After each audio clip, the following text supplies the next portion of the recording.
Ang sarap. Tignan natin.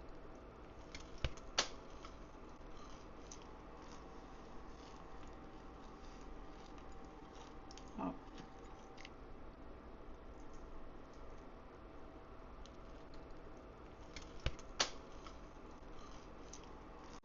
Hi mga mi, finally matitikman na natin yung trending chocolate in Dubai. Grabe, ang tagal ko itong inantay. Alam ko mga mi, late na ako, pero ang importante is matitikman natin. Sobrang curious ko talaga kung ano ba talaga yung totoong sinasabi nila na masarap daw. Yung iba masarap, yung iba hindi daw worth it. So, tikman na natin. Oh my God! Excited na ako. Thank you so much sa aking kuya. Very, very, very thank you. I appreciate, oh my God, you know, oh shit, excited na ako. Ay, nanginginig pa. Oh my God, wait lang. Ito na, hindi na ako makapagantay. Saglit lang, magko-coffee tayo para ayan, bago tayo kumain ng sweet. Ngayon na, excited na ako. Kaya lalo tayo nanalo ba mga nilagi kain tayo ngayon. Yan, so shit, napakaganda. Look at that. And syempre, nagkat tayo ng nails. Medyo, ano siya, medyo nagmoy siya ng konti. Ayan, oh my god, napakalambot naman kasi. Oh, shit. Look at that. Ang sarap. Tignan natin.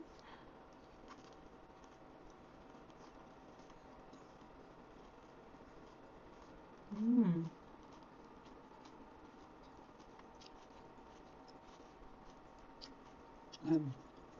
Masarap siya.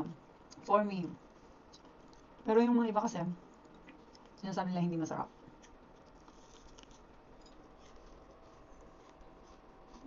Sobrang tama lang yung ano niya, yung tamis. Tapos parang sobrang crunchy nung pistachio sa loob. Yung sinasabi nilang, ah,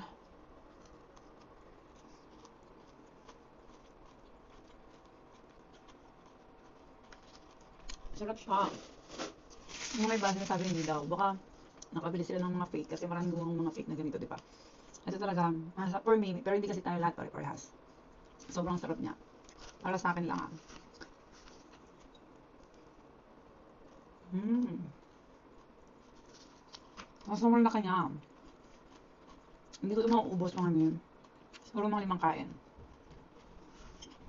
Pero kung may period ako mga ano, mauubos ko siguro. Kasi iba talaga yung cravings ko pag bago ako mag-period.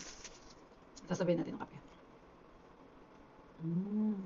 Di ba nag-effort pa ako mag-makeup para lang dito.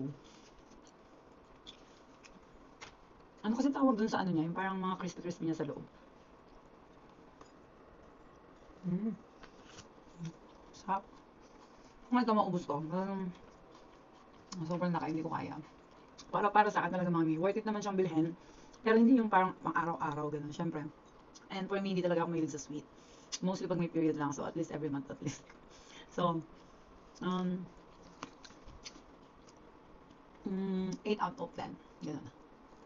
Kasi, masarap siya, pero hindi siya pwede for palagi.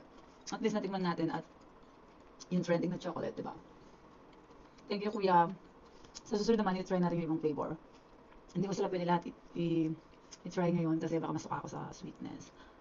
Mm. Naririnig yan? Sobrang crispy niya. Sa loob, sobrang crunchy niya. Tapos sa labas, tama lang yung pagkatamis niya. So, perfect talaga siya. Mm. Mm. Sarap. Mas kape. Yun lang.